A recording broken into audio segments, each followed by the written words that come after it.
All right. So let's see what happened last session.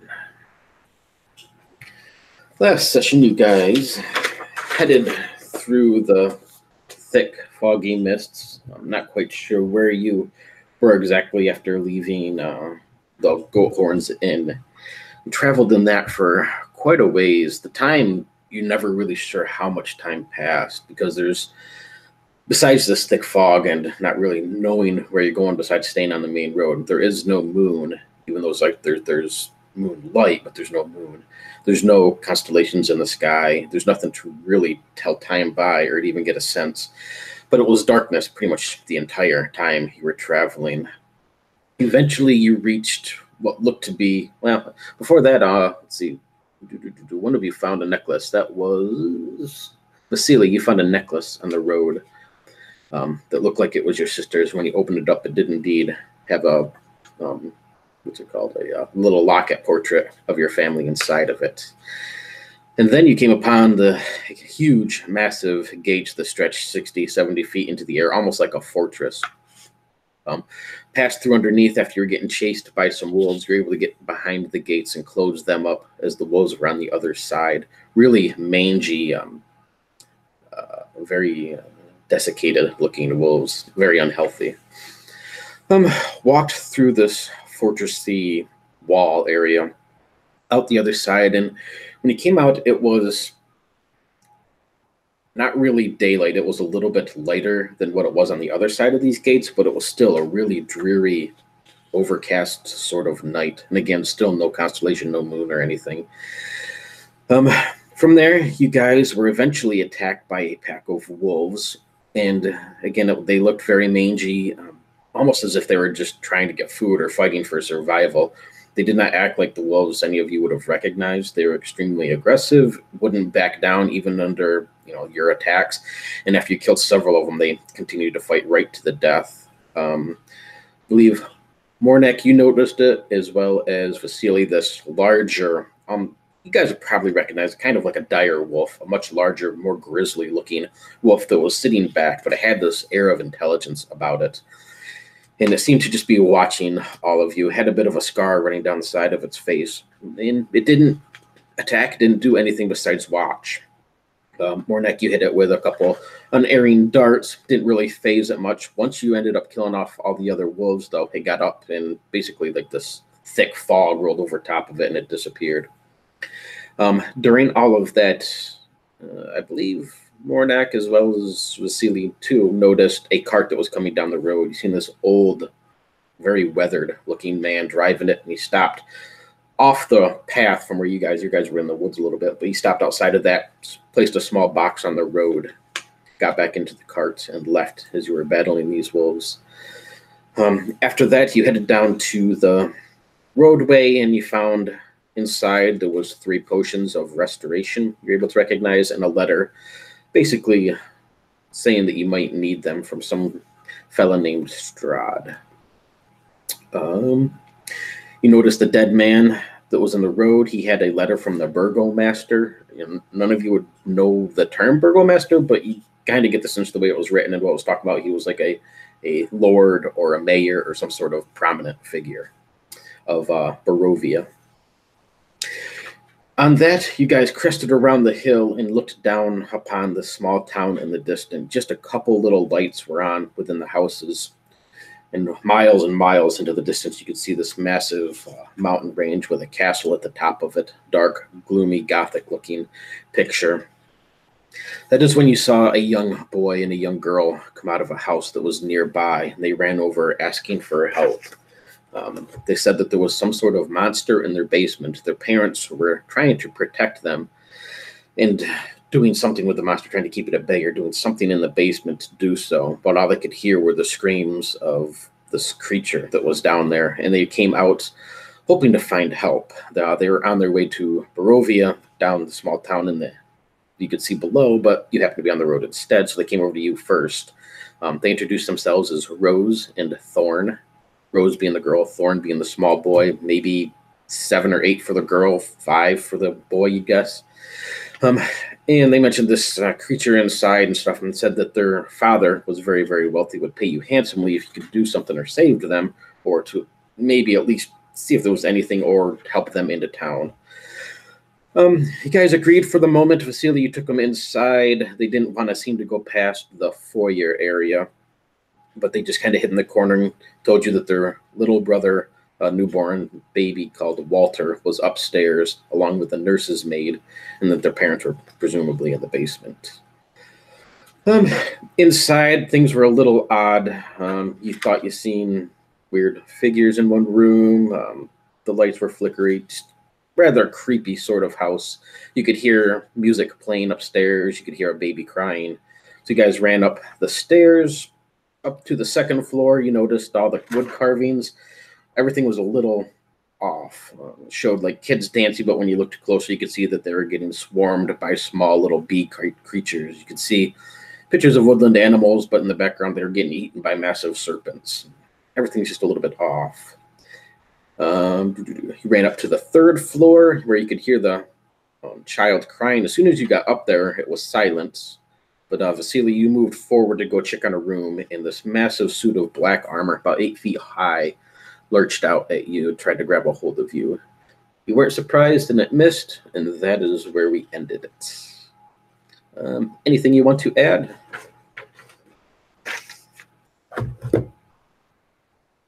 No, that sounded about all I can remember. Yep. All right. So let's see. I will toss the pictures. I got a picture of the house. I didn't want to show it to you before because you probably wouldn't want to go into it then, but there's a picture of the house, and I have a picture of this armor. And with that, as you move across this floor, Vasily, you can just out of the corner of your eyes see this massive black suit of armor lurch out. It's almost like it tries to grab a hold of you. But you're able to move in time before it gets a hold of you. This other hand swings around, just missing Mud's face as this thing lurches into action. You guys were not surprised, so who would like to go fast? I'm going to go slow.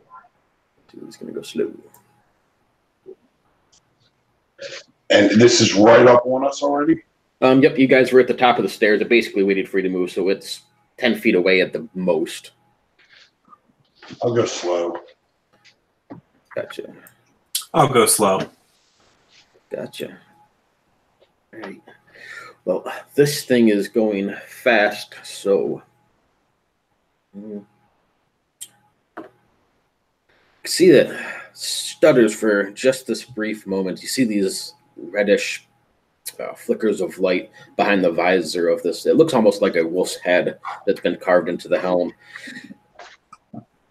And it turns slowly. It sort of looks at Mornak, Vasily, and then sees this large orc standing at the stairway. This thing lurches forward. You can see it moves supernaturally fast, Mud, as it stumbles forward and sort of crouches just a little bit and then just bursts forth, shouldering you in the ribs. Let's see, what is your... I don't have your defense. What's your defense at the moment? 13, 14, 15. I don't think my ice armor was still up. So 15. Yeah. Yep, that would have ran out from the wolves, so yeah. All right.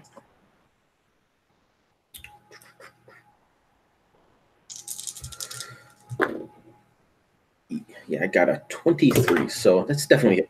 As it lurches forward, it doesn't try to grab you. It doesn't even really swing out an attack. Instead, it just drops its shoulder and hits you square in the chest. You're going to take 1 point of damage, but I need a agility check with 1 bane, please. Would this be considered a challenge roll? Yes. Yep. All right, so I'm actually going to, as it hits me, whisper a quick prayer to give myself a boon. Would that cancel out the bane? Yep. So just a straight up agility roll. Ooh, that didn't help any. 4. You take this thing, you're expecting it to hit much harder than it did. It's almost as if it sort of let up just a brief moment. And as it takes a step up and lurches, this thing is about 8 feet tall, so it's a little bit taller than you are. You take a step back and your foot slips. You realize it wasn't so much trying to hurt you as throw you back. All of you can watch this huge orc as he tips backwards and begins tumbling down these steps. And with that, you're going to take 9 points of damage as you tumble down these steps, Mud. Okay. You're just crashing down these steps. You can see bits and pieces of his gear falling off as he tumbles down. And you hit the next floor down, which is the second floor. The spiraling staircase goes up 30 feet, though. So you'd have to take a move action to even get all the way back up the stairs. Well, I actually, as I fall, I crack my head on something and fall unconscious. Even better. Vasily, you are up. Or I'm sorry, Mornak is up before you. I bet. Okay, and well, let me go ahead and do this. I'm going to go ahead and cast my Arcane Shield again. Mm-hmm. That's the one that gives the Bane. Okay. And then I'm going to try and move closer to the suit of armor.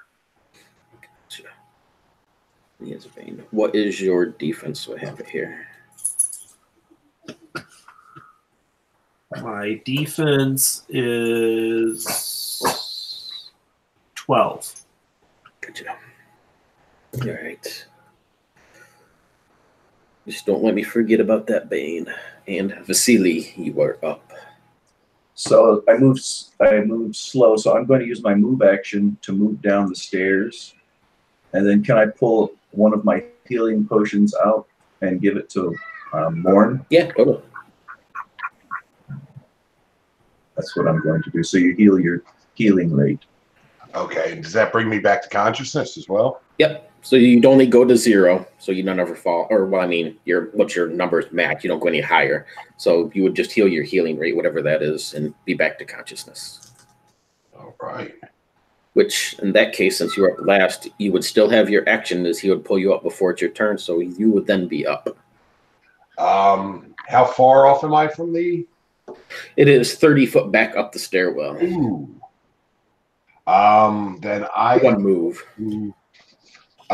Move speed of 12. I'm going to rush back up since I went slow. So I'm going to move and rush. So that gets me 24. All right. So yeah, that'll totally get you all the way back up there. And are you going right up into like melee with it? Or no, I mean I'll stay back a few feet. I thought that wouldn't get me all the way there. oh no, that'll get you all the way up there if you're gonna rush. Yeah.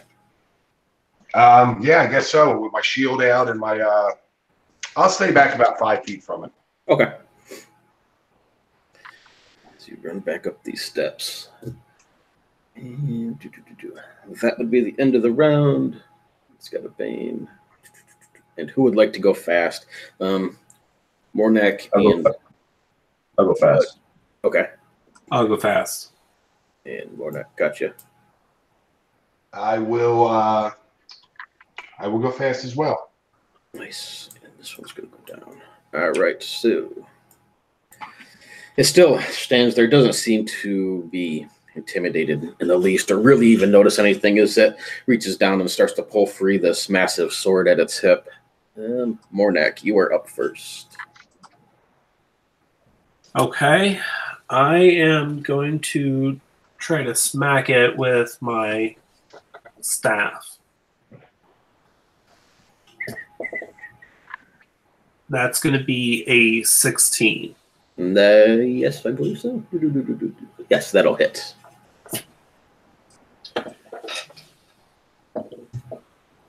Seven points of damage. Nice. Crack this thing with your staff. Maybe get between a couple of these armor plates, and you pop a bit of one of these off a little bit, and its head sort of swivels into your direction.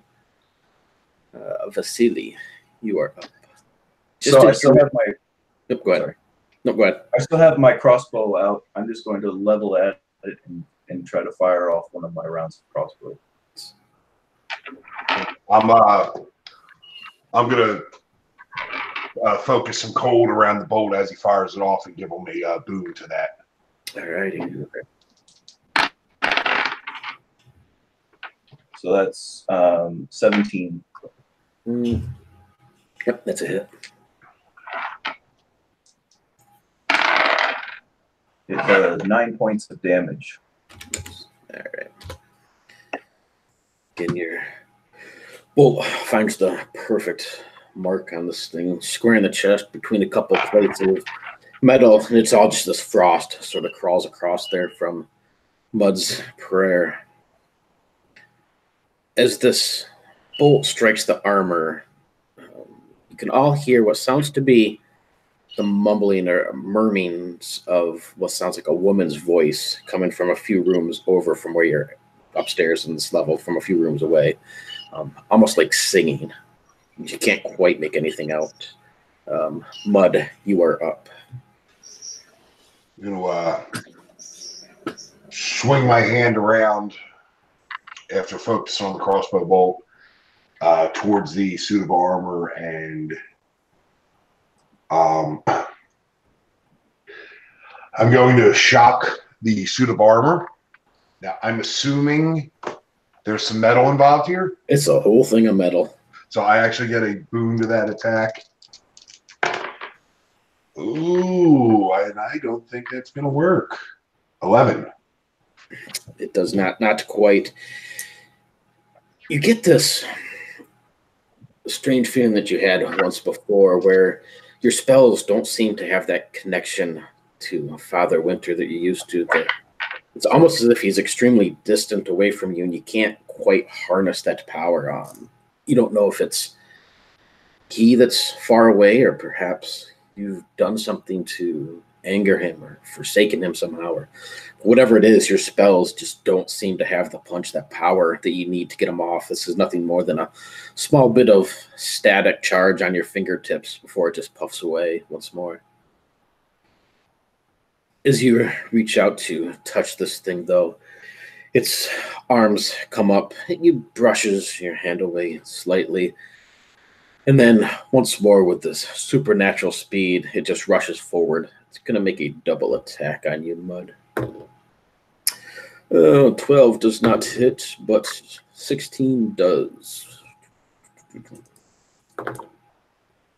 For 11 points of damage. Oh, jeez. Comes down the first hand, swiping of its sword is almost more of a feinting sort of maneuver as you try to defend yourself. The second swipe clearly cleaves deep into the side of your body as he rips this blade free, watches Mud fall. Once again, turning towards Mornak, since you're the closest. And that's the end of the round. Would like to go fast. I'd like to go fast. Gotcha.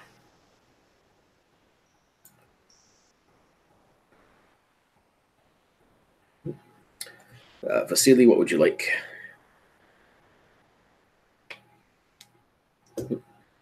I think Tim froze.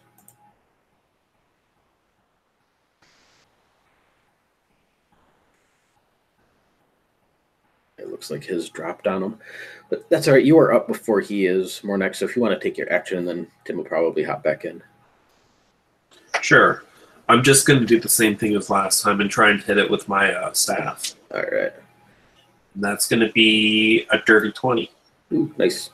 Definitely a hit. For 2 points of damage.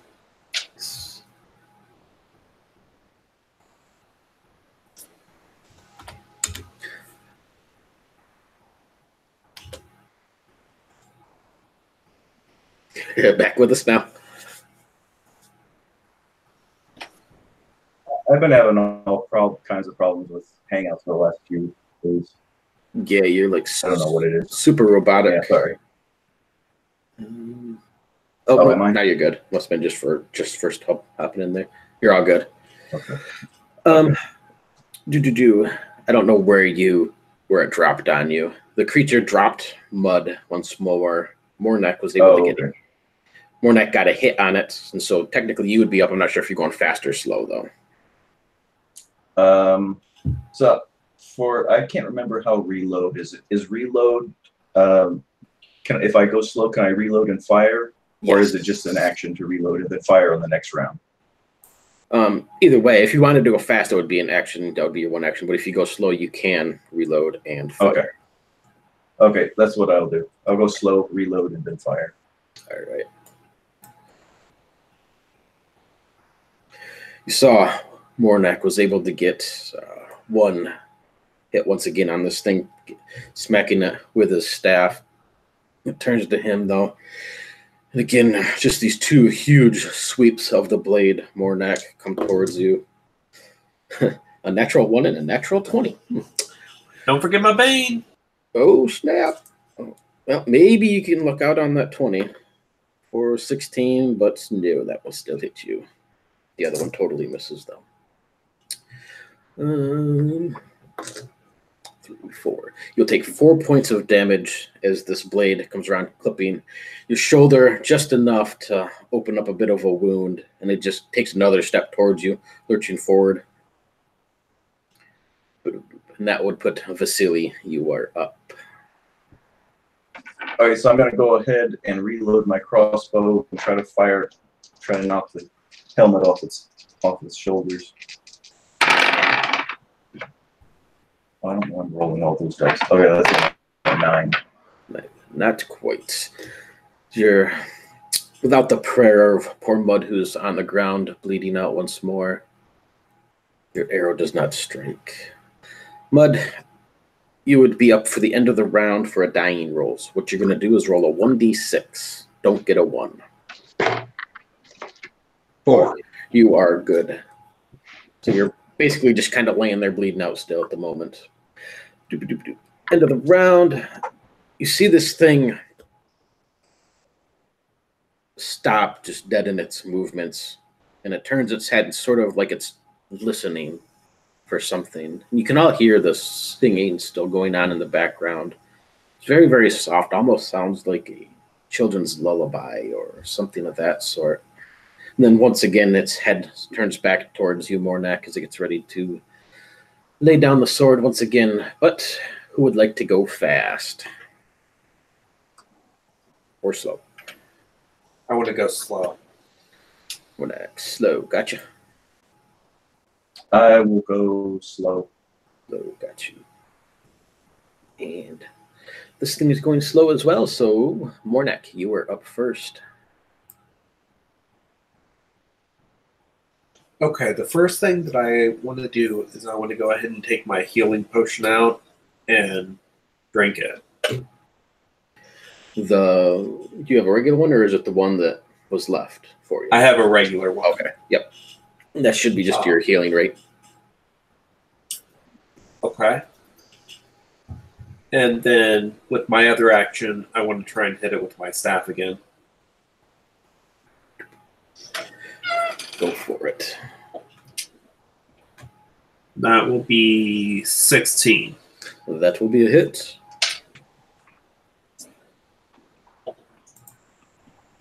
Six points of damage. Ouch. Nice.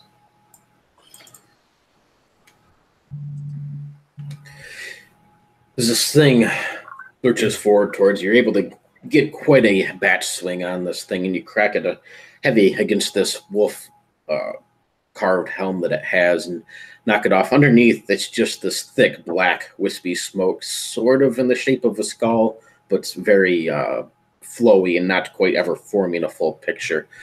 This helmet rolls across the floor and ends in the corner, sitting there. Vasily, you would be up before it. So it's still up? Yep. All right, once again, I'm going to reload and then fire my crossbow at it. And that's 19. That will hit. 7 points of damage. Nice. This time the bolt, you can see it goes through part of the neck armor and for the chest plate, digs deep down in there, and it seems to actually hit something solid inside this suit of armor. You can hear almost this hollow sort of thunk sound and the twang of the arrows as it sticks into place in there. And there's this very otherworldly sort of scream that echoes from it, and it stumbles a little bit, using its sword to prop itself back up. It is still standing, but it looks like whatever you hit did a significant blow to it. And once again, as it pulls itself back up to its full height in front of you, Mornak, it just goes into a frenzy with both attacks. And I got a Bane on both of these. So the first one is a total miss. And the other one is a 13, which does hit. For 1 point of damage, though. So again, as it stumbles forward, it swings very haphazardly for the first blow. The second one comes across as well. You can see this thing is seriously injured, Mornak, as it's trying to swing at you. Able to do a small clipping, but not enough to do too much. End of the round, Mud. Give me that 1d6 roll. You got one more chance after that. And end of the round. Who would like to go fast or slow? I'll go slow. Gotcha. I'll go fast. Right. In front of you, this thing stumbles forward a little bit more, Mornak. And you can see the wispy smoke-like face of it sort of forms for just a brief second. What looks like a very young, handsome-looking man. His high cheekbones, his ears are somewhat pointed, kind of like your own. He doesn't quite look like a half-elf, but he still has a bit of that fey heritage that seems to be there, but it's only a brief second, and it's gone once again, replaced by this wispy skull-like thing. It is actually going to use an ability to go before you can act, Mornak. So it is just going to make one quick attack towards you. And completely miss. So you are up.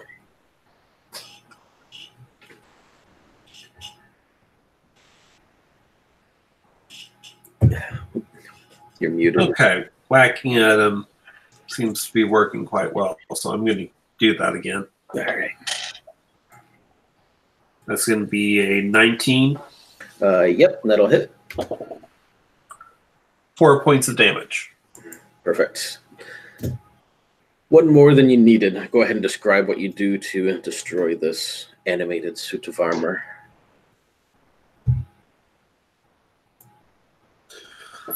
Okay. Well, I pull back my staff almost like I'm holding like a baseball bat and just bring it around, and I put it right through this wispy smoke, and that seems to dissipate it into the wind.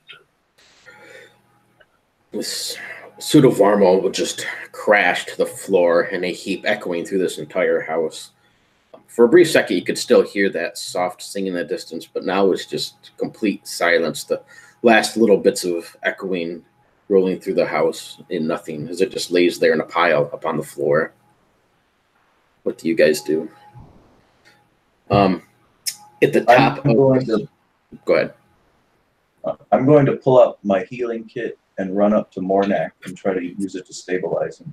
All right. I think you mean Mud. Or, yeah, I'm sorry, Mud. Yeah.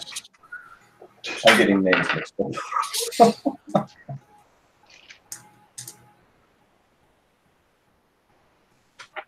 Unless he stabilizes this round.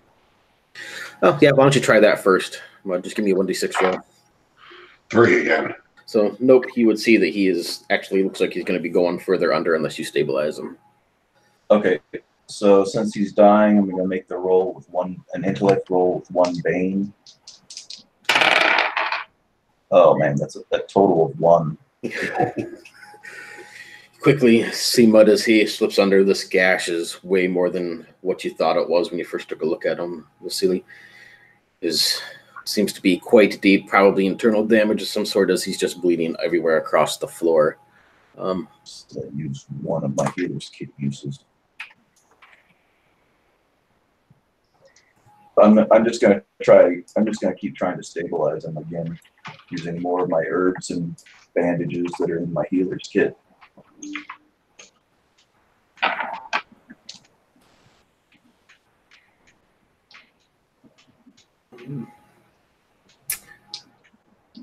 If I can. Yeah. Yeah, why don't you try one more time before? Yeah, one more time. Oh, okay. No, that's a 5.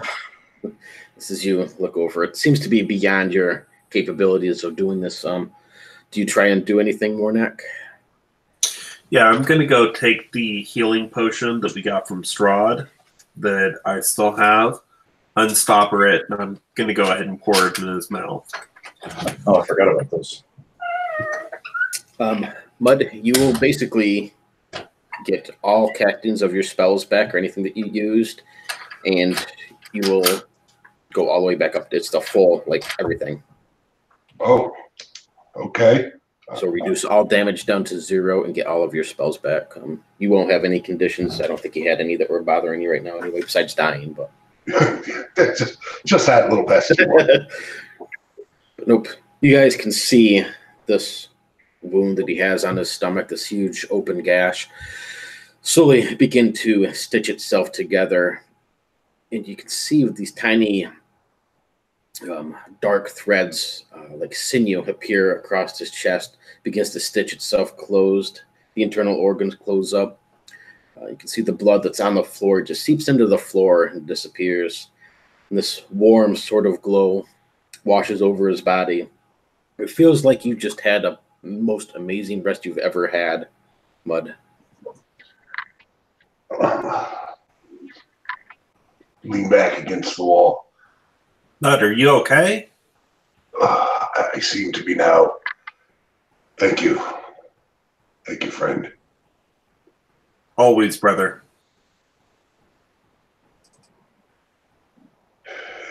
So this loft that you're standing in, besides this red marbled staircase that rolls up and this massive suit of armor, you can see there's 4 doors here. There's going to be 2 to your right and 2 to your left. They're all heavy wooden oaken doors, quite intricately carved. You can see that the craftsmanship at this house, even though it's pretty run down now, at the time, whenever it was new and crafted, was absolutely phenomenal. The doors to your right, there's 2 doors, one on either side, sort of, but one of them is a big set of heavy oaken double doors. It looks like it leads into like some sort of primary suite or grand suite of some sort. And you can still hear, once again, this soft singing sound. You can't quite make where it's coming from. It seems like it's almost all around you or filling the house. And you can't make out what it's saying. Very, very soft in the air. But it's definitely like a woman's voice singing or humming or something musical.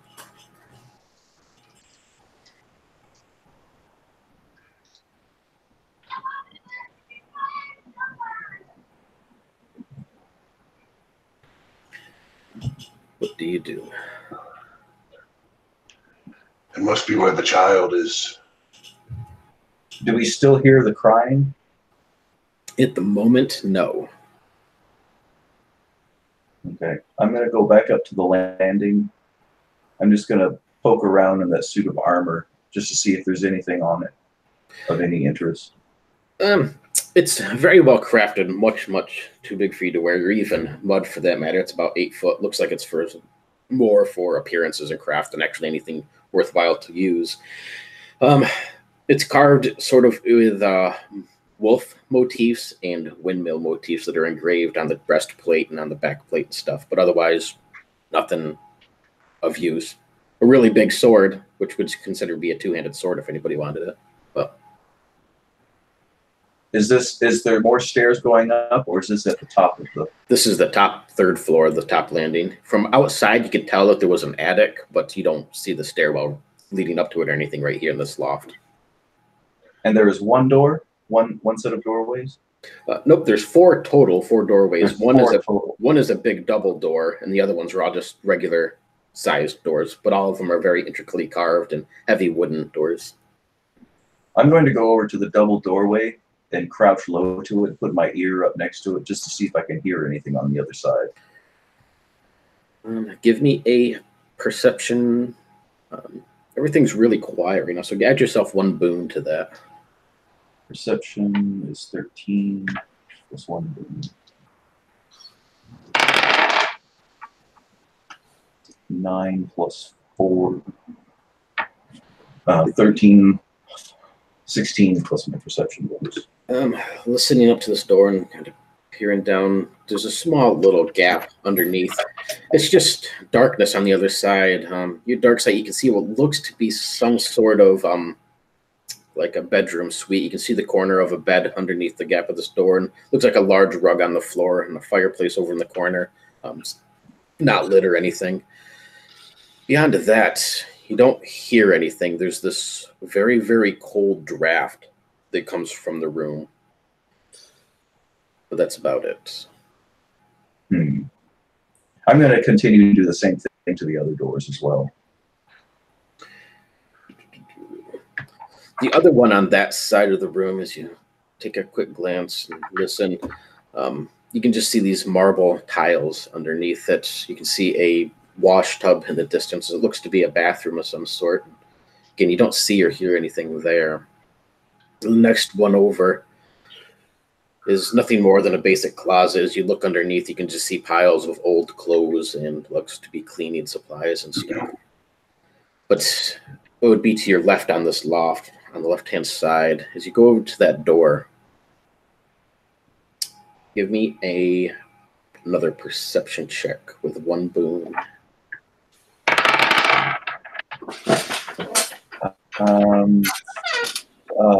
That's a 9. So as you come up to it, you can feel this doorway. The cold seems to be coming through on this one as well. And it's just dead silence on the other side. Very eerie feeling. It seems like almost an unnatural silence. And as you just come up to this door, you could pause. Something's there. You can hear this wailing of a newborn child as it echoes on the other side. Yep. And then you hear a young woman's voice. She tries to shush this child. And then you can hear this soft singing again. Try to make out the words. It sounds like a song you've heard before. If you listen, you see her sing this. Hush, little baby, don't say a word. Mama's gonna buy you a Blinsky toy. She says, oh, Walter, please stop crying for the sake of Strahd's head. Please stop crying. And you can hear this despair in her voice almost. I'm going to reload my crossbow. And then I'm going to quietly gesture to my comrades to come towards the door. As Mornek and Wood, you get closer to the door, you can hear the singing once again as well. Hear this woman on the other side sing and starts just almost in despair, just begging for this child to stop crying. And you can hear the child crying once again, but now it's picked up to just a full-blown wail from this infant. I think I'm going to very carefully and quietly as I can open the door and peer inside. Give me a agility roll. Just agility? Yep. Just a straight agility? Straight up. I rolled 15 plus 1, it's a 16. Reach out and try this. You can see that the handle's stuck a little bit as you put a little bit of pressure to it. The door sort of almost like it's spring-loaded or something, just kind of kicks in a little bit. You can see that it's more the craftsmanship of a door that was designed not to fully close unless it had pressure behind it to really close it, sort of spring-loaded a little bit. And it swings open quickly, but you're able to catch it before it slams or it makes too much noise or anything. Inside, the room is dark. Cobwebs are everywhere, along the windows, between the posts of a bed, stretched across the wardrobe.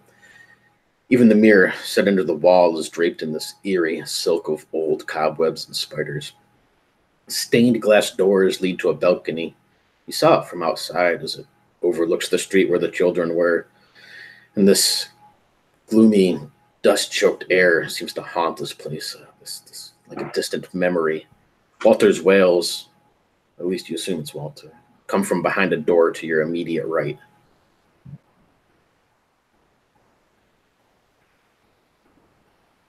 Enough of this. Muddle, just stride in and rip open the other door. We're not here to hurt you. As you step past, Vaseline grabbed hold of this door, opens outward towards you. You can approach these wails of Walter, open up this door.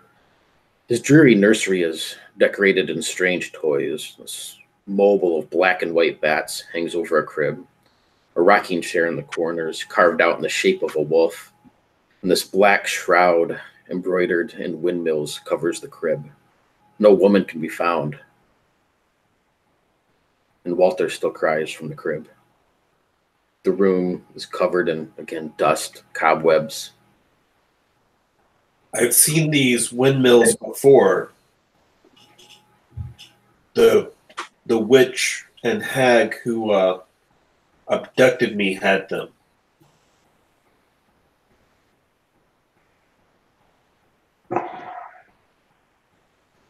Looking around the room skittishly as I'm wont to do, I quickly and quietly as I can move across the floor towards the crib.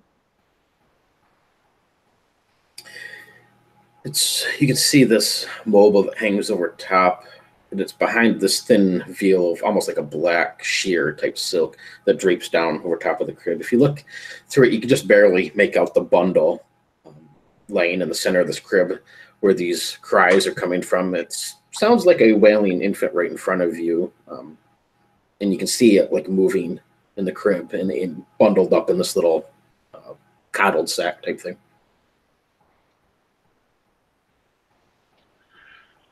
I go ahead and just pick it up and start heading back towards my comrades. So as you lift this shroud up, there's nothing there. The wailing's gone. The baby, nowhere to be found. Just an empty bundle.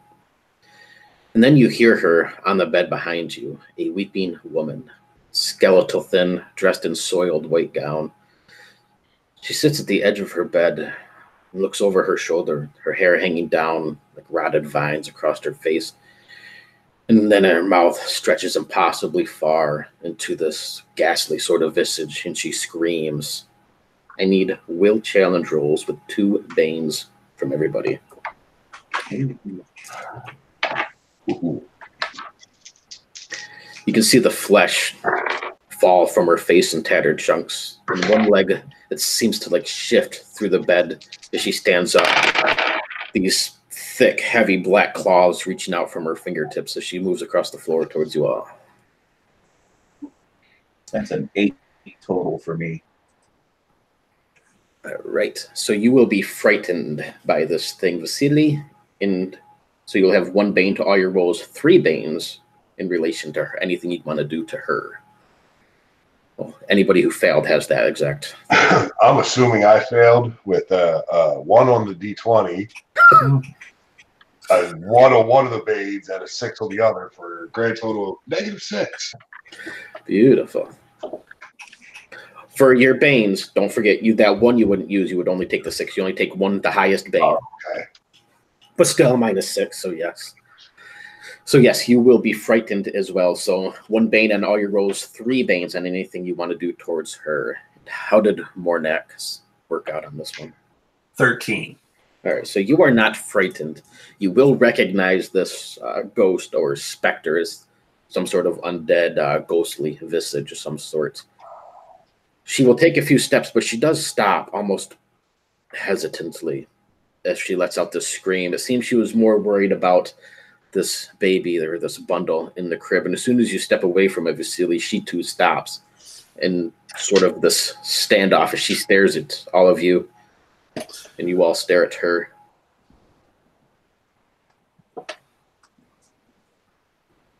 What do you do? Where is the child, woman? I turn around and run out the door, being terrified, being the skittish fawn that I am. I take my staff and I attack her. Go ahead and give an attack roll.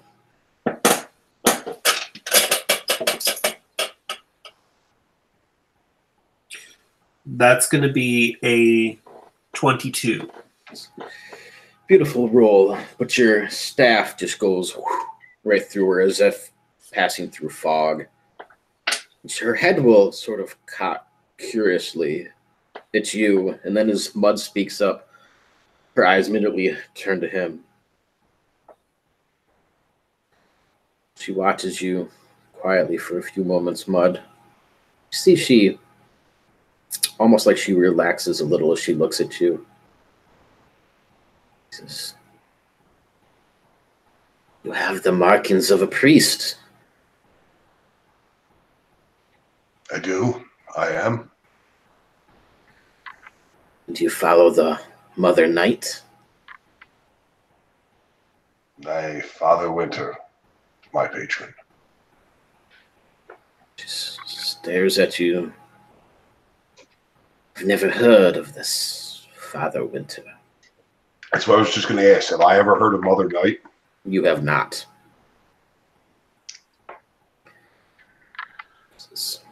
Do you free the dead? Bless their corpses? Let them pass on to the other world? Is this something you're capable of? I can say a prayer for the passing, but I cannot force them along.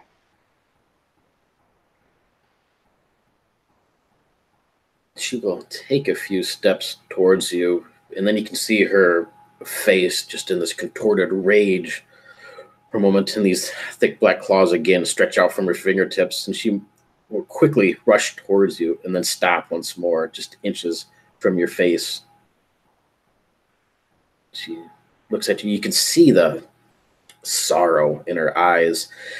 Now that she's closer to all of you, you can see what looks to be stab wounds, like somebody just stabbed her to death all across her chest, her torso, her legs, this huge gash that runs down her cheekbone into her neck. Anybody with a little bit of recognition can see that they're like dagger or knife stabbings of some sort. And then she'll sort of just slump a little bit as she looks at you and then collapses to her knees in front of you, Mud. You can see she's just weeping on the ground. Not that I have any special ability to do so, but I'll try to place one hand on her and the other on the scars on my neck in the shape of the symbolism of Father Winter.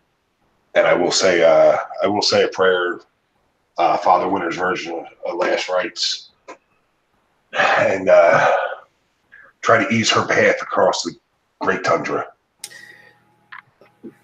Give me a will challenge roll. Since I'm already praying, I'm going to mix my into that. All right. But I also get 2 Bane, don't I? 3 Banes on her at the moment. Well, so I'd be down to what, 2 Banes because Yep. 10 total. This is a pass. As you reach down, this cold, deathly sort of air, you might be familiar with it, at least to some degree, between your Father Winter spells and the dead. They give off this brutal cold. But your hand actually feels like it rests on her shoulder, unlike Mornak's staff that swung through her. She seems to have some sort of solidity as you reach down. And she'll look up at you, and you can see that her face is just contorted in this sense of emotions of anger. You can see the fire that lit behind her eyes for a moment, and then it just bows out again in this sadness that's overcome with her.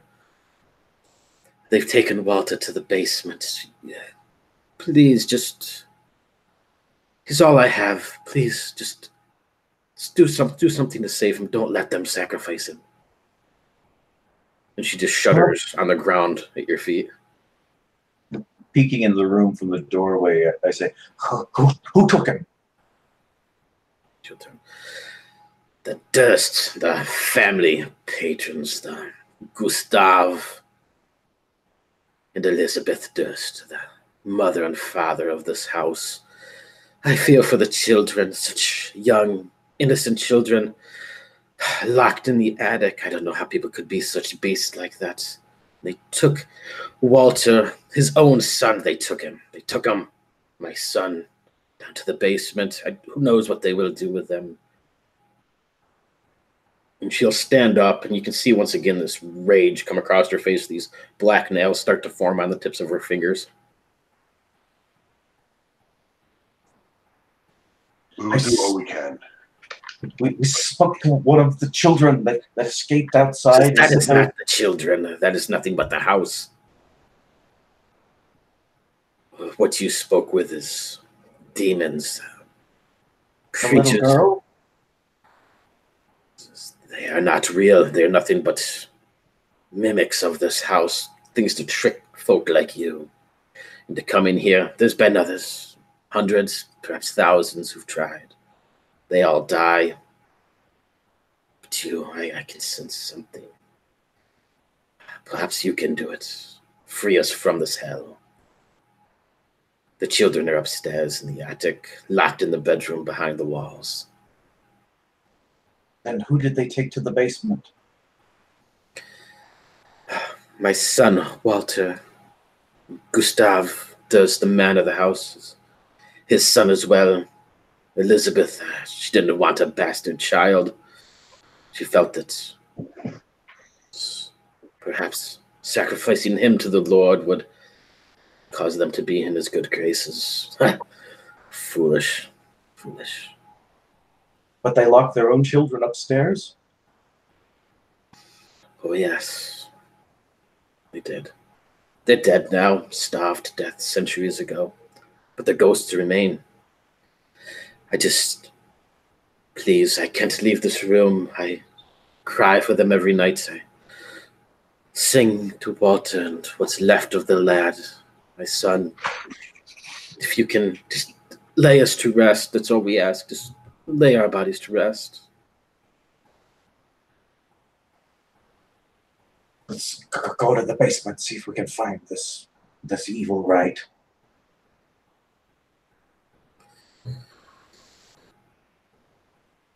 She will turn and point out this open door across the hall to the set of double doors across the way.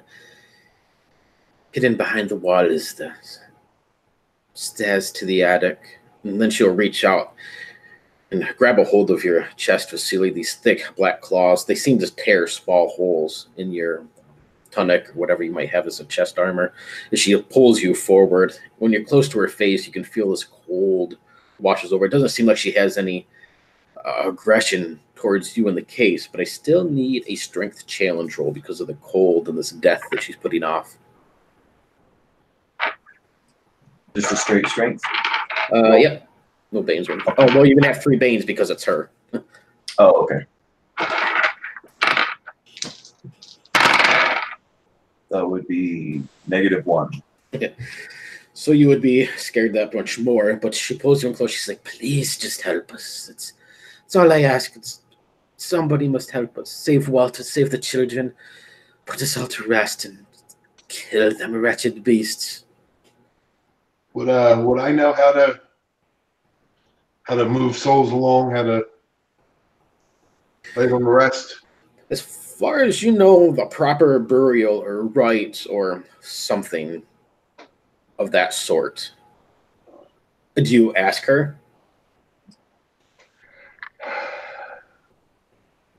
Yeah.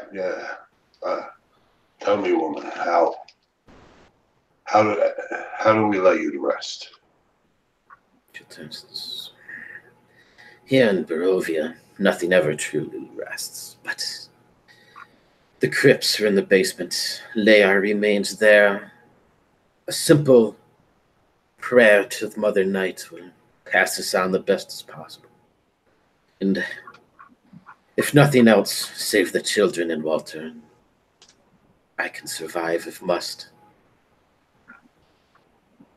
Were you a follower of Mother Night? We're all fathers of Mother Night since the morning Lord left. We have no other else to look for. She is all that there is. Do you have any of her books, any of her ceremonies?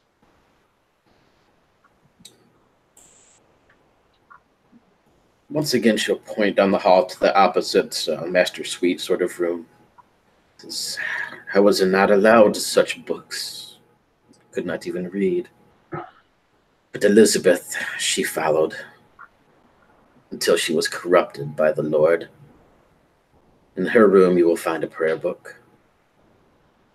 I will do what I can. I'll turn and start walking towards that room. You can see her form start to dissipate a little bit, and she'll slowly move across the floor, these black nails retracting back into her hands, and this flesh seeming to start to form again on her face, her body. She returns back to this young, beautiful-looking woman.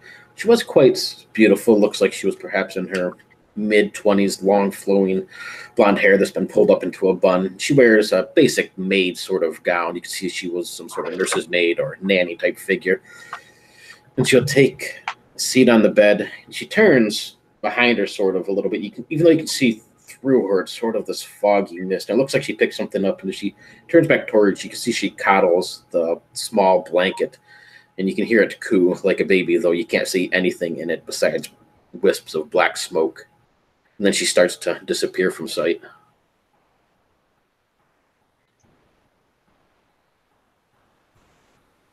You two find the hidden stair. I must find this book. You guys, I go over the direction that she pointed and try to find any secret doors or anything over there. You can remove the frightened affliction if you have it. Okay. She pointed over to the master suite and said that the stairs to the attic are in that room. This is the room with the big double doors. Warnak will go with Vasily to see if we can find the stairs.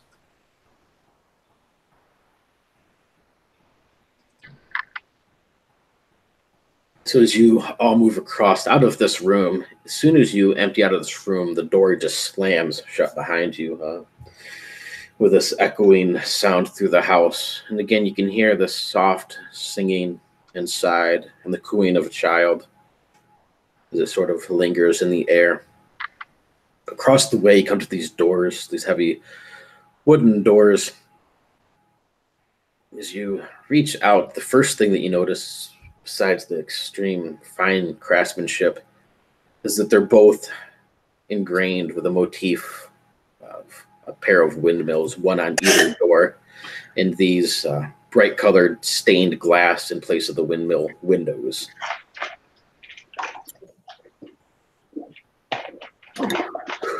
And who is opening the doors? I open the door. As you reach forward, the door unlocks easily enough and starts to swing open. The hinges squeal as it opens up into this magnificent suite, but is choked with dust and neglect.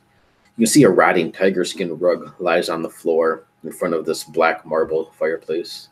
And it's watched over by what looks to be some sort of decaying portrait of a very imposing looking man with a wolf's cowl around his shoulders, very high cheekbones, but quite large by any means, next to a small feminine looking woman, barely, three-quarters his height, barely comes up to his shoulders, real frail looking, but she has this very hint of evil in her eyes. You saw downstairs in the main foyer a portrait of the family. You can see that these must be the two parents. They were in the picture downstairs with the children. And this woman was the one who was staring at the infant with scorn. You can see this nice, beautiful bed over in the corner. It's now mostly rotted away, but once again, it was absolutely magnificent. A very wealthy piece by no means.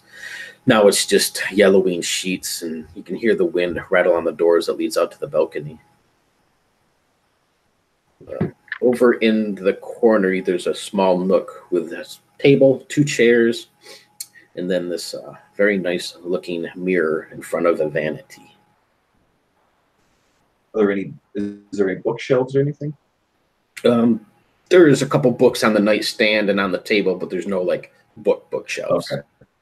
I just quickly go over and start looking through those books. Yeah, we need to go.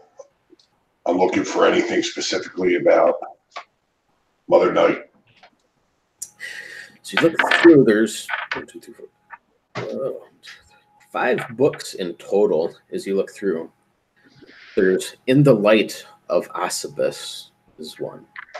And you look through it, it looks like rituals, very demonic-based rituals. And this Asibus figure seems to be some sort of demonic figure or patron of some sort. There's one called Rituals of the Life Caller. And as you look through this, Mud, you can recognize it's whatever they call the Life Caller, you would recognize it as the sun god. But it has a totally different name, but it still has the same following. It seems to be the same person, just with a completely different name, or the Morning Lord, they sometimes call it. There's one called Heart of Midnight, and you can see this black raven-haired woman on the cover. As you open it up, it definitely gives really mentions Mother Night, and it seems to be the prayer book she was talking about. The other 2 books are sort of scattered on the nightstand. They look to be a little more tongue-in-cheek and more humoristic, or perhaps just light reading. One is called Fantastic Devils and Where to Find Them. The other is Got 99 Problems and a Demon Ain't One. The first book that I found, I stuffed that into my backpack, and I give the one about the 2 religious figures to Mud. It is strange. This one about the Lord of Light. It reminds me of the Dawn Father, the Lightbringer. All the tenets are the same. It's just a different name. Have any of you heard of the Lord of Light being called of other names? I'm afraid I'm rather neglectful of the gods. That's more of your purview, not mine. If you haven't heard of them,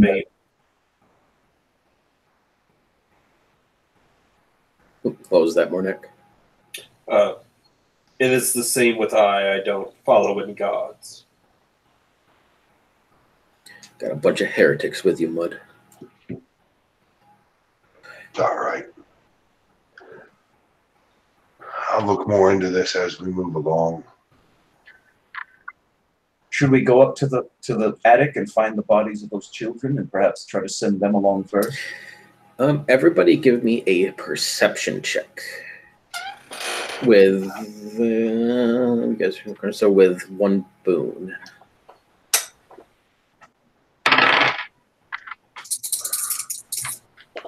$182. That's a big old 8 for me. 9. Mud flips through these pages of the book, not really perceptive of what's around him. Mornek, as you look over his shoulder and then take notice of 99 demons book in the corner there, whatever it might be. What did you get, Vasily? I had a 22. All right, you will notice it first. Right beside you, as you stuff in this book into your pack and you lift up your eyes, they glance across this vanity in this mirror, and you can see in the reflection all of you standing there, but behind all of you on the bed sits a woman. It's a different woman than the ghost that was there before. But she sits on the bed, and then she stands up, and you can see her walk to the side. If you turn and look, you do not see anything behind you. It only seems to be plain in the mirror itself. And you look back over at this mirror. And once again, you see her walk sort of across the room. She doesn't seem to notice you at all. Instead, she takes a seat upon the bed. It is then that you can see this blood caked on her fine gown. It's very fresh-looking blood, crimson red, still flows down her hands and down her chest. And it's caked into this. Can you repeat what you just said? Go ahead. Can you repeat what you said? Sorry. You cut out for a minute. Yeah, let me lower my bandwidth a little. You can see this woman caked in blood. She walks across the room and she takes a seat on the bed once more. You can see she begins to hum to herself. At this point, all of you can hear humming in the air, a very soft. It's different from the nurse's maid woman that was in the other room. This one is more baritone-ish, and you get the sense that it comes from this woman. The only one who seems to notice it at the moment is Vasilia as you watch in the mirror. But again, if you look behind you or look around, you don't see her. It's only in the mirror itself you can see her reflection.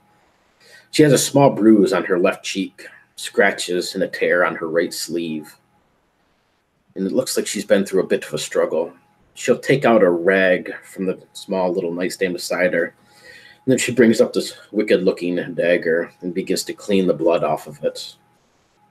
And this image flickers for a moment in the mirror, then it's gone. And if you stand there for a moment, once again, it'll start playing again. This woman entering the room covered in mud. And it seems to be the same vision over and over again in the mirror. I'm going to go to the drawer where she pulled out the knife, open it, and look inside. Inside is a bloody rag and a dagger. It looks very, very old and crusted now. The dagger itself looks pretty badly rusted and worse for wear. There's nothing else in there? Nope, that is it. You can see, Okay. Well, if you look at the mirror close enough, once you kind of get the sense of what's going on, you'll recognize it as the same woman in the portrait. And the nurse's maid called her Elizabeth, the woman of the house. Well, I'm just going to go ahead and take the old knife out and just put it in my backpack for safekeeping. And then I'm going to go back to the group and say, well, should we head to the basement or should we head to the attic? The attic, we can perhaps find the bodies of those children hidden in the walls and we could help put them to rest. I'm ready. I think I may have found what I'm looking for in this book. Let's go to the attic first. I agree. As you take a quick glance around, the nurse's maid said that the stairs to the attic were in this room. There's only one set of doors on the side, and if you open it up, you can see that it's a closet on one side, but there's a small, thin stairway on the left that leads up into the attic, and it has a floor hatch at the top that would lift up into the attic. I'm going to go over to it and pull the hatch down. Or does it pull down, like stairs, or does it push up? It pushes up into the room above. I'll go ahead and climb those stairs and push it up using my dark vision, my shadow sight. I'm just going to see if I can look around up in the end. Walk up these steps, throw this hatch open. Upstairs, it's just choked with dust and cobwebs. And you take a glance around. Again, there's sort of laid out like the floor below you, but there's 4 doors scattered around. The door directly in front of you, just a few feet away, is heavy with a big solid metal padlock that's hanging off of it. Other than that, you see a couple other doors, nondescript, just basic wooden doors. 3 other odd ones just kind of scattered around. Nothing in this main little foyer area, though, besides that.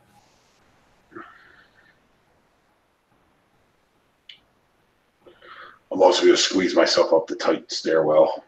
I'm assuming it's a little bit of an uncomfortable trip for Mud. It's quite small.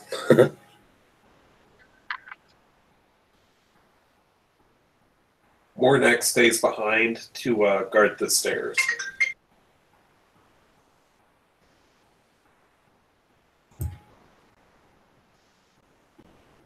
Did you drop again, Tim? Yeah. Oh, gotcha. Yeah, sorry. Did you catch what was up there?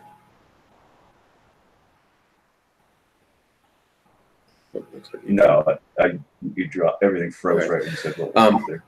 as you swing this hatch open up into the room above, it's just a small square basic room choked with cobwebs and dust. You can see a heavy padlocked door directly in front of you, and then 3 other nondescript doors scattered around the room that lead into some side rooms. But all of them are just basic wooden doors besides this heavy padlocked one.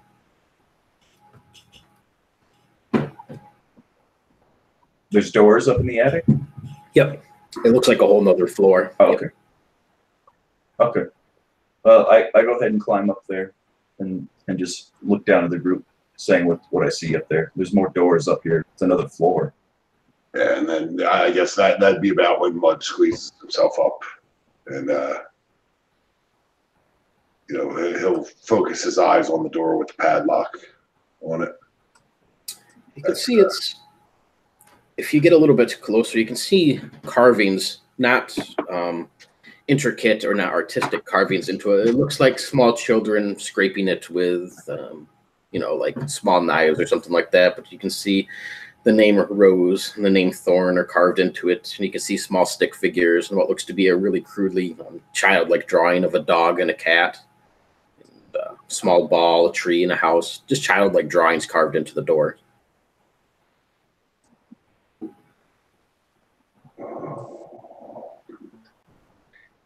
Yeah, I think at this point, knowing what's going on here, Mud's going to kind of lose his temper a bit and just reach out and grab the padlock and try to tear it off. Go ahead and give me an athletics roll. That'd be strength. Or I'm sorry, yes. Add 1 bane to that, though. Add 1 bane. Oh, that hurts. 5.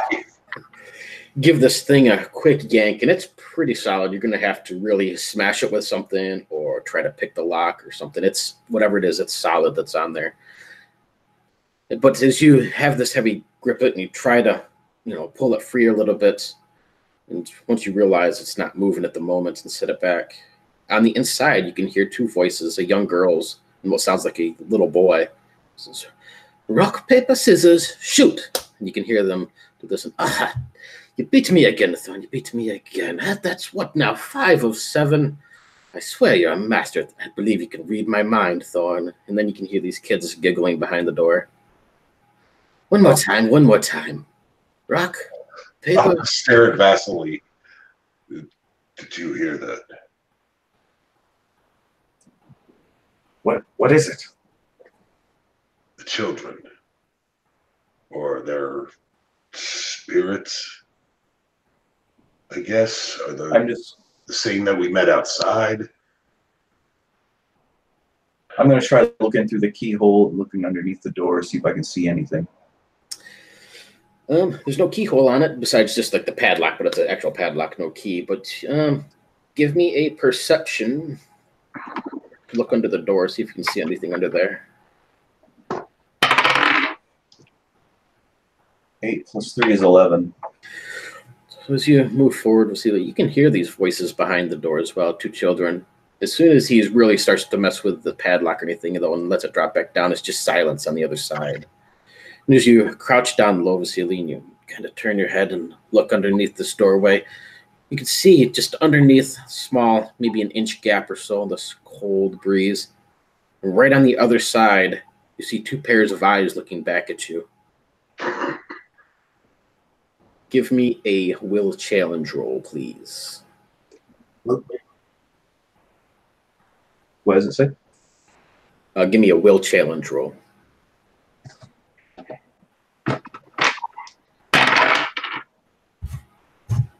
That's a 13.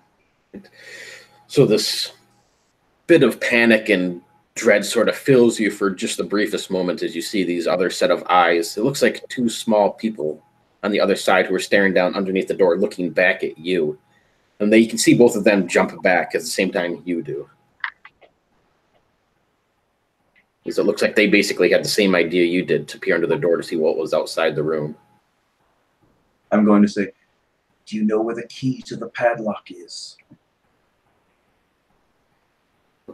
Who are you? Did you come to play with us? We came to help you. that there is no help for us.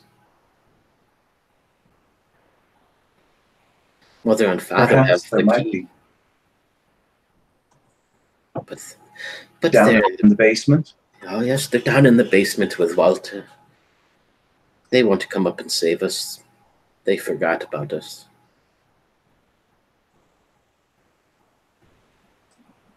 Well, we're here to save you. What's that? We're here to save you. Well, I don't believe there's no such thing as saving us. It's too far gone for that. Who are you? How did you get here? You sent us. I did not. It was yourself and your brother that we seen outside. Sent us in here. Perhaps, but that Or was at least not something us. wearing your visage. It was tricks of the house. It's alive, you know. We've seen it. What have you seen? People come and go. Well, actually, they never go. They just come, die. We died too, but that's the way it is here. We've come to accept that. You will too, I suppose.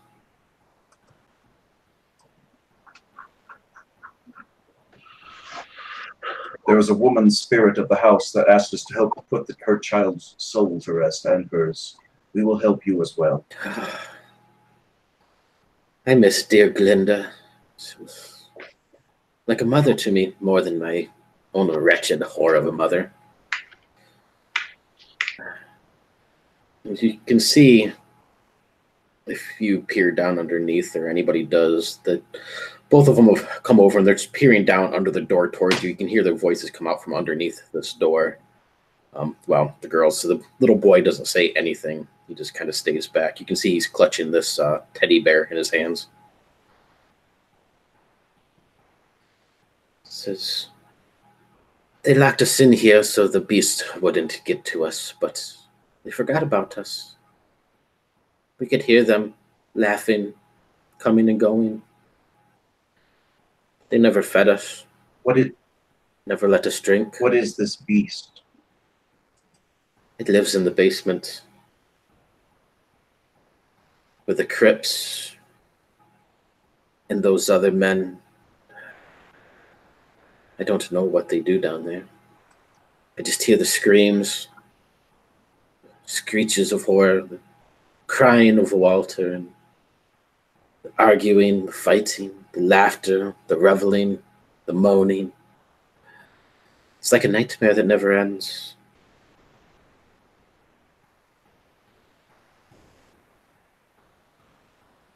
You can see the small bluish colored hand sort of reach out underneath the door and feel around just enough, like the fingers, because it doesn't feel reach out all the way, but it actually looks solid, not ghostly, but it still has this bluish apparition-y sort of look to it.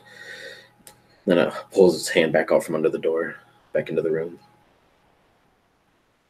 Well, I turn to the group, my companions, and say, well, should we head to the basement, see if we can find out what this is going on, put an end to that? Maybe it'll help these souls go to rest. Says, you believe you can put us to rest? Please, is that what your intentions are? Yes, that is what our intentions are. The room behind you across the hall, it's a simple storage room, but there's a secret compartment in the closet beneath the floorboards. It leads down into the basement. The things that are down there, though, I don't know. We've only heard the screams and the groans and whatever it is. It's our parents locked us in here to they say to protect us from it, but they forgot about us. Our crypts are there if you can simply lay our bodies to rest. And then just silent for a moment. Are your bodies? Go ahead. Are your bodies below, or are they in this room? They're in here with us. Stand away from the door, and I'll pull my flail out and try to take the whole door down. It takes a few slams into this thing, but you're able to knock the padlock free after a few and then cave in the hand area, so this thing just kind of swings inward. Inside, you can see two children. They are clearly dead, very thin, frail looking, and like you would expect from starving, dehydrated death, basically. You can see the bodies on the floor are now nothing more than rags and bones, all decayed. But these two apparitions that stand there, they have a solid appearance to them, as if you could reach out and touch them. And they sort of glow with this soft, grayish blue light. And in this back side, oddly enough, you can see that this room's single window that it had in it is now all bricked up, not letting in any sort of light, just pitch blackness. The smaller child cradles a little, looks like a teddy bear, but very twisted. Its eyes are crooked and its mouth is full with jagged teeth. The taller girl, they look exactly like the ones that were outside, but she pulls in this young boy close. And then she sort of watches all of you and then looks down at the floor where these ragged bones and clothes are. And is there any blankets in there or anything?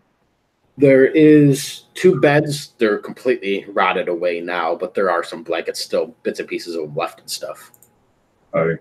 Well, if I have to, I'll go back down to the room below and get a sheet, bed sheet big enough to put their bodies in. The ones that are up there would probably be for what you need, because they're pretty small forms. You can wrap them up in blankets, and they sort of stand there in silence, not really saying very much as they watch you. I'll sit down on the floor with the bodies and find the last rites ceremony in the Book of the Night Mother. You can see this little boy comes over holding this doll, and he reaches out. Even though he doesn't touch you, it feels like he tugs on your cloak a little bit. Yes, child. She says you've come to save us. Is that true? I've come to try my best. Do you know how to play rock, paper, scissors? And he'll sit down cross-legged across from you. I know a game like it. It's, I think the same game, but I'm an orc. We call it something different. Never seen one that looks like you. What is an orc?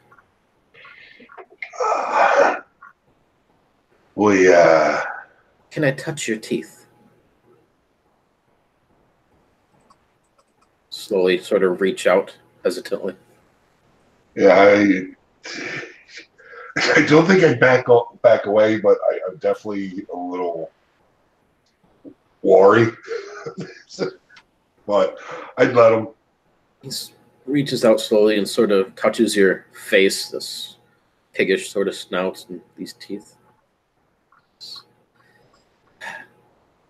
You're very ugly. But you're nice. Did you know I'm a champion at rock, paper, scissors? Would you like to try? One try before I finish what I have to do here. You'll hold his hands up. Get ready to put these down.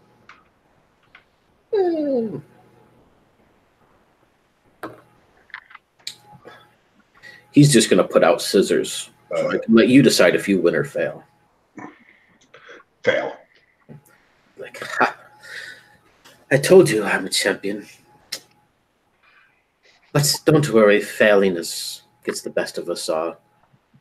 I like you. What do they call you? They call me Mud. It's the only name I've known. That is a silly name. You're right, Thorn, it is. He'll stand up and then hurry back over next to this girl who seems to be watching all this, but you can see she's sort of relaxed a bit and actually smiles a little bit. Turns towards Vasily and Mornak. Says, there's something different about all of you. We have not seen anybody in centuries. They all die before coming here. Perhaps you will succeed where they failed. But we are unable to leave this room, and we're used to living here. So if you fail, then it is what it is. Well, at least the door is now open. You can look out. She does indeed, and she just stares out through this doorway. You see the small boy walks up to it, doesn't cross the threshold, but just stares off into the distance. And from where you're at, Mud, you can just see these apparitional sort of tears streaming down his face as he holds onto the small doll in his hands. I'm gonna check the. Go ahead. I'm sorry. Go ahead. I was just gonna check the bricks by the window to see how firmly in place they are.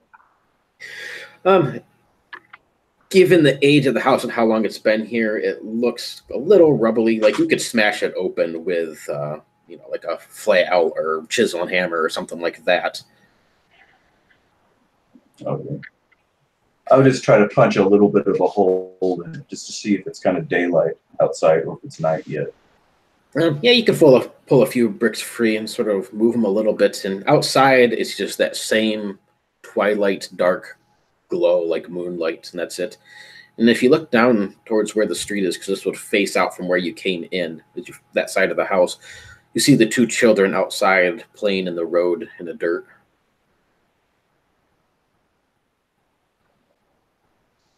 Well, let's head down to the basement. I want to attempt to perform the last rites ceremony from the Night Mother's book. Does that have to be in the crypt, or can they do it anywhere? I thought they had to be in their sarcophagus. You'll see Thorn hurry over. Oh yes, you can do that, but our crypts are in the basement. Mother's father's, Gustav is our father, Elizabeth our mother, Galinda is our nurse's maid. Her crypts are there. Walter's and others that were empty. Our bones simply need to be put to rest there, along with dear Galinda's. And the last rites said, perhaps he will let us free, perhaps. Before we go, Thorn, where did you leave the bear?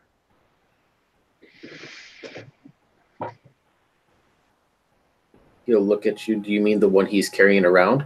No, I assume there's a physical version of the one he's carrying around. Oh, it looks like a teddy bear.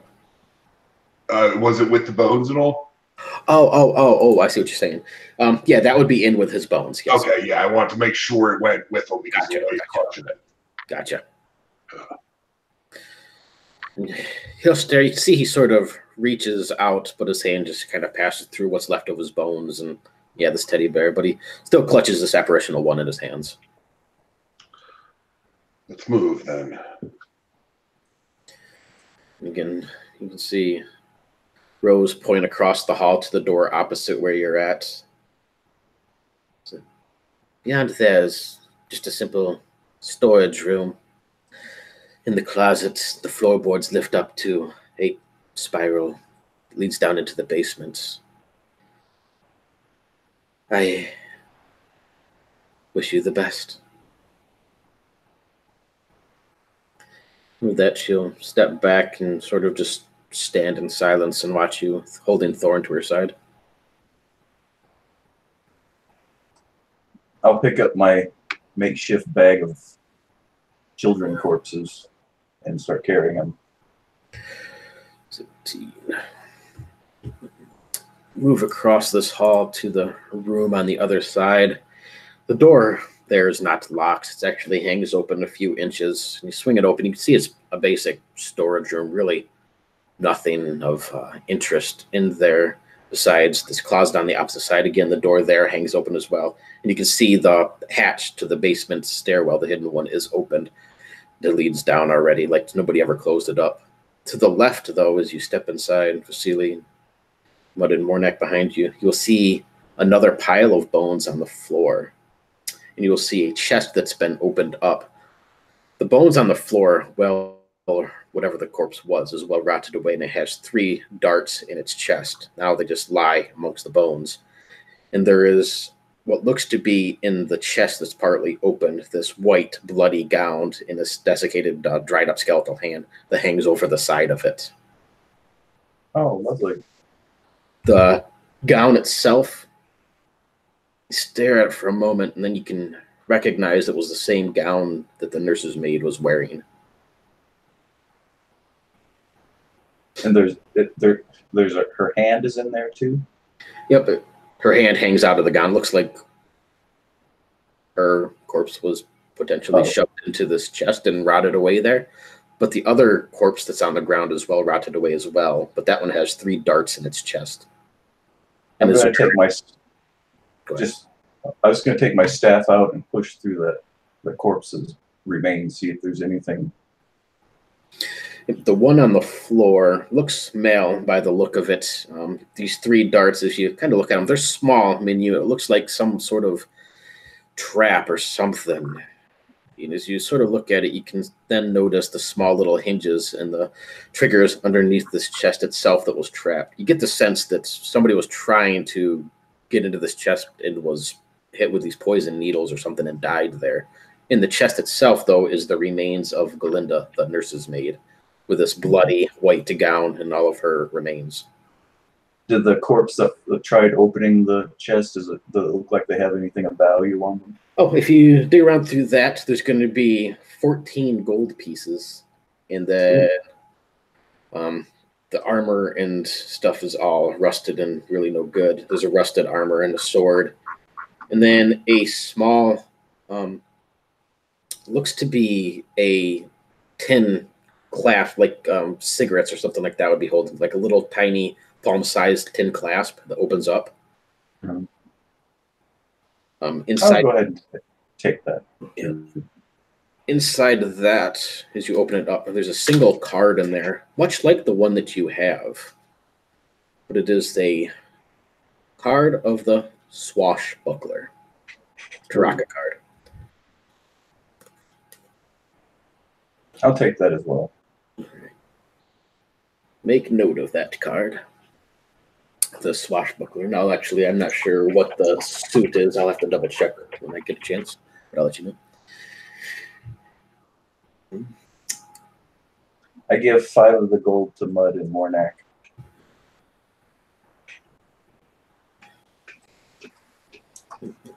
Thank you, brother.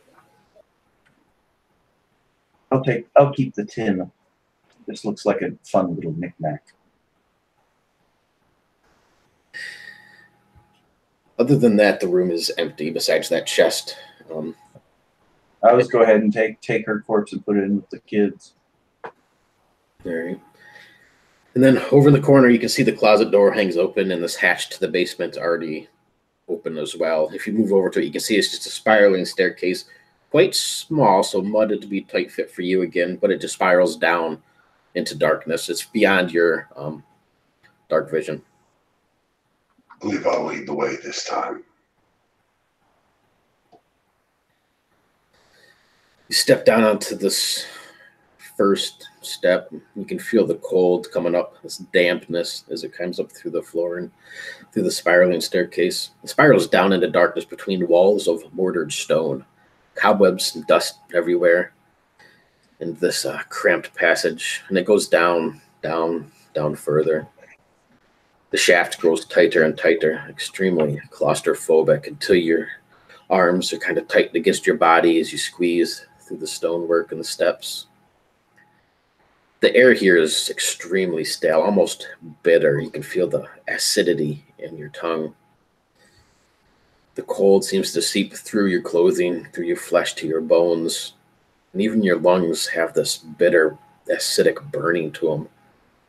As you finally reach the base of the stairwell, you find yourself in an archway that leads in a tunnel of carved earth and cold stone. Directly in front of you is the archway, and then you have a hallway that splits to your left and to your right. And on the opposite wall are stone doorways all the way down through. The one directly in front of you that you can see says Gustav and Elizabeth Durst. I'm just going to slowly creep along and see if I can see any other names on any of the other doors. Step out into this hall. To your left, it goes down a little ways and then turns back around a corner, so you can't quite see. But to your right are more doors. One is carved with Walter. One is carved with Rosalinda and Thorniscus. One is labeled with Glinda, and the other one is left empty. I turn back to the group. Do we know what their names are? The children? Yeah, the children and the nursemaid. That would be Didn't think Rose to ask. and Thorn and Glinda. Ah, okay. I'm not good with names. I go ahead and try to open up one of those. Which one? Whichever one's closest. I'll open up the nursemaids. Let's see. Rose and Thorns would be right in front of you.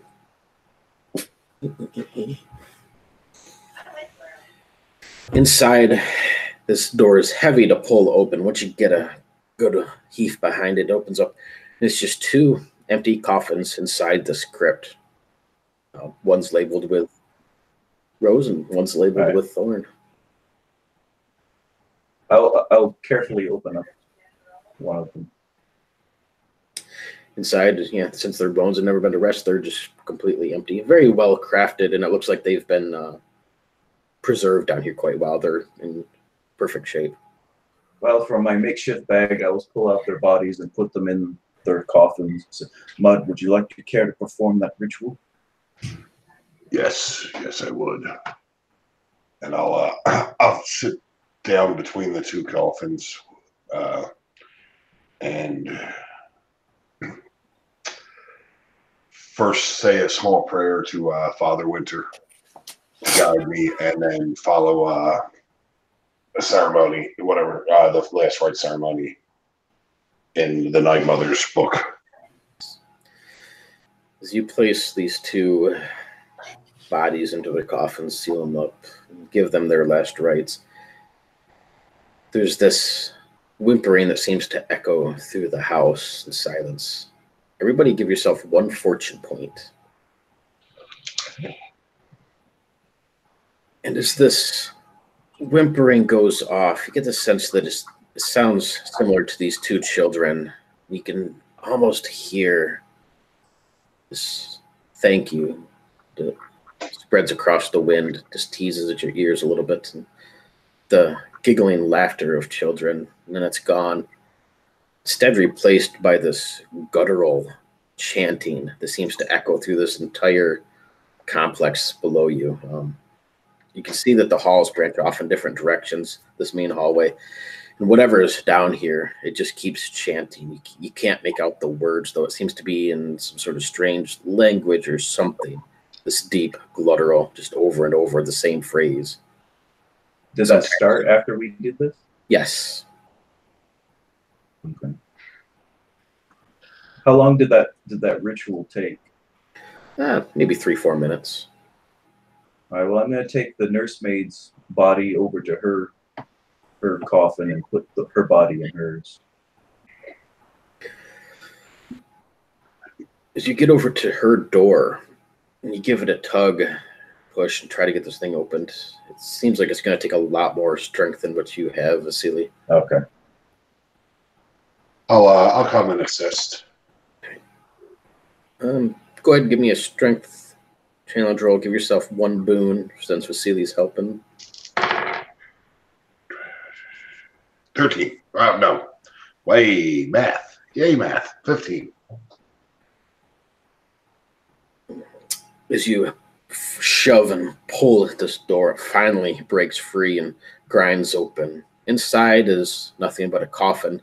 The lid of this thing has been shattered and broken on the side. It does have her name written across it, but it's all just completely broken. Dust and dark grime, dirt fills her coffin.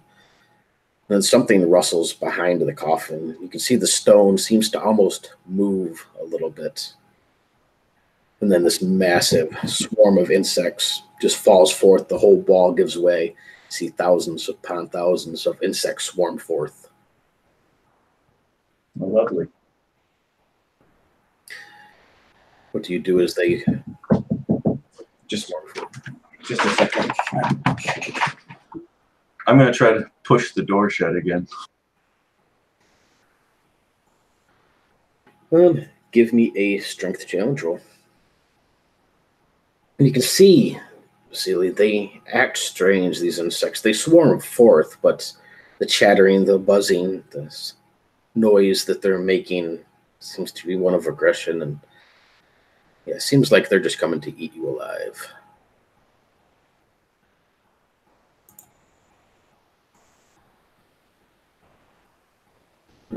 What do you got for a strength challenge roll?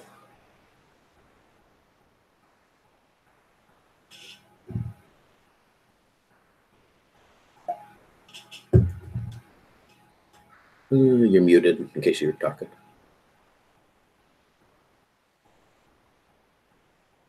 Or maybe you dropped again. You can give me a strength challenge roll, Mud. All right.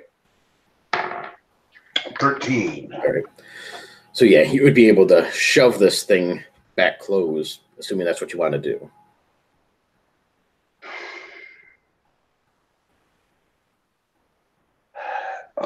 Actually, as we go to close it, I think, yeah,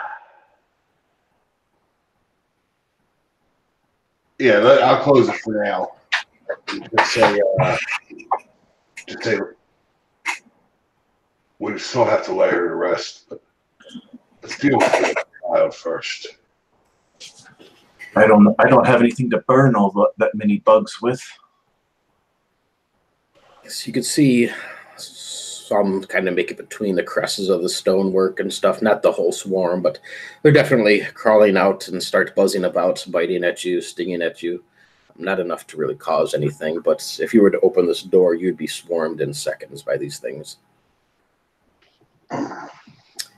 Then you can hear this chanting once again. The stench of rot taints the air down here.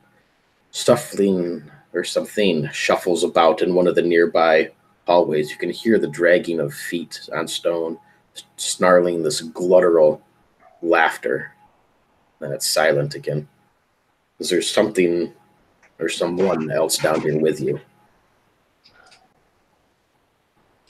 I'll peer out into the darkness to see if I can see any form with my shadow sight. You look to the left of you, and the hallway goes down and then turns sharp to the left again, so you can't quite see around what's there. But to where the shuffling was coming from was to your right.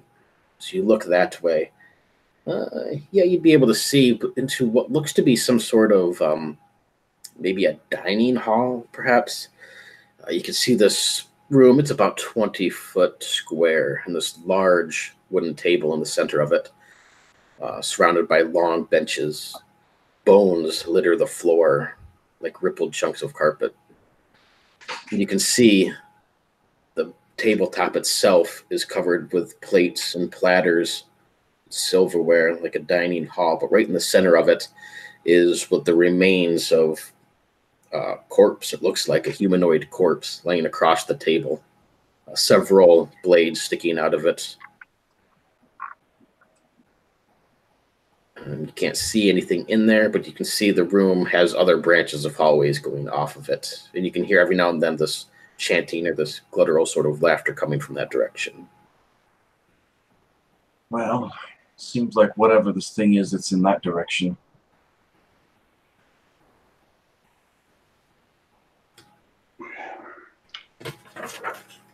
You may not be able to finish all of it or make it through this. We should see to the child, Walter, before moving forward. Wasn't his crypt over here? You can see where his crypt is. The door to his crypt is hanging partially open. Inside, it's just darkness. You can see the coffin. It's quite small, infant-sized.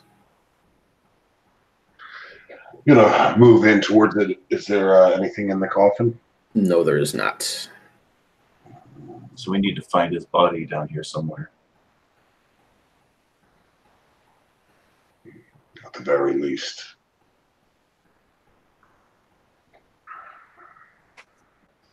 No, I wish I could get rid of all those insects in there, but I don't have anything to burn them with. Novak, as you stand behind these two and they're talking, you'll find yourself mumbling and beginning to hum the same exact words and the same exact Have you gotten anything in the mail from phrase that these things are saying around you, this chanting, almost unconsciously just singing it to Yeah, you. he is taking care of Linda. Kinda. Sorta. A little bit. We have to find the child's body quickly. I'm hearing some sort of chanting. It seems to be dragging me in. Oh, my chair. I agree. Let's Yeah, and that's why you gotta hire somebody, isn't it? go towards the dining hall.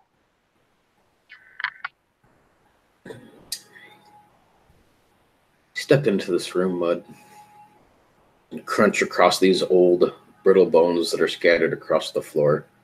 They're human bones everywhere. Skulls, femurs, elbow bones, leg bones. None are attached to the hip bones. But they all have teeth marks. They all have scrapes as if they've been picked clean. The center table is laid out with one corpse that is still in the shape of a body. It's not moved around or anything, but it looks like it was just decayed here on the table.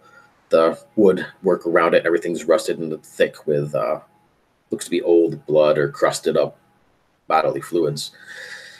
The walls in here are covered by tapestries depicting all sorts of unmentionable orgies and seances, demons, creatures you've never seen before, just absolutely horrid scenery around you. In the center of the table, there's a folded up piece of parchment that is next to what looks to be a small bottle of perfume and lipstick.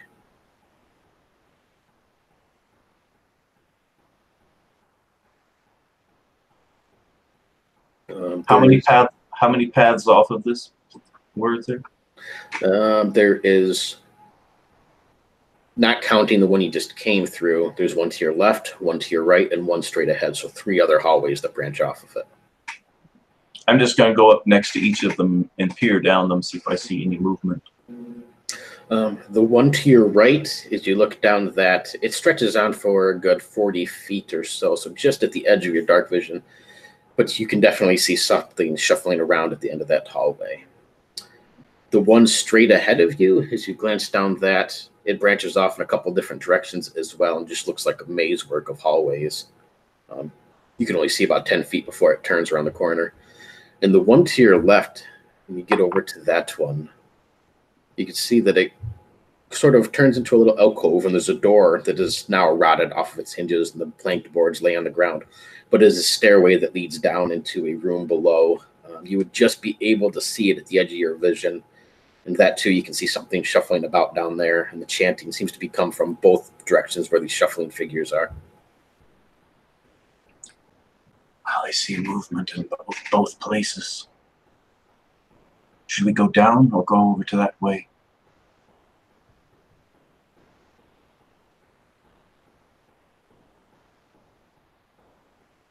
Nope, you're muted, Mud. So I am.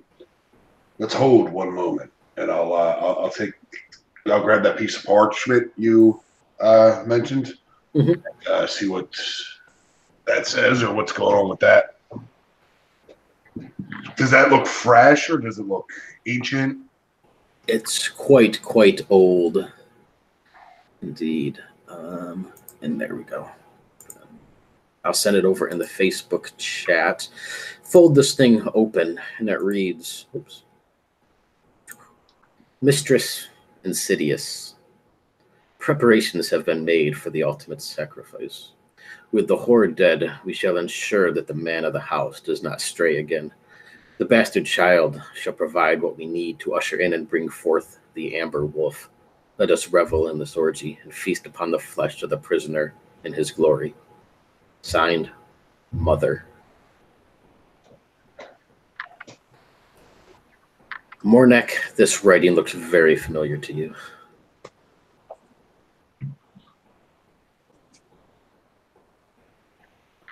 Is this something I would have seen at the hag's place?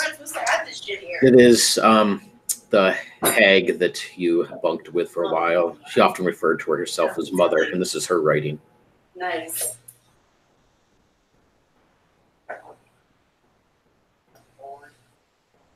I know this Think about mother. it, yeah. She abducted me once and kept me as a pet.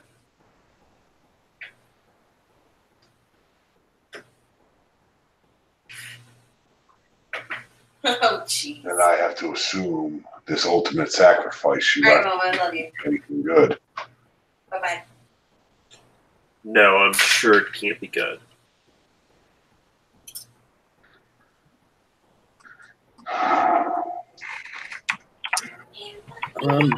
All of you give me a perception roll. It's a 12. 7.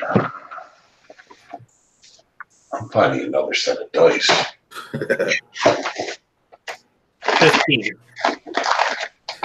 The Mornek, as you kick around in these bones that are across the floor and stuff, as Steely peers down these hallways and Mud looks over this parchment that he has in his hands, you'll see something underneath the table too. A small bit of folded up parchment as well.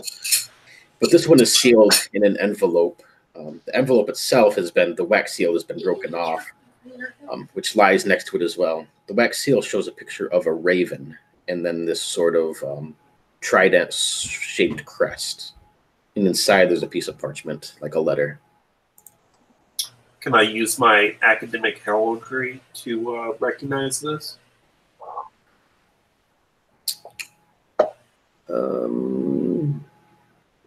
No, you would not recognize this at all. Okay.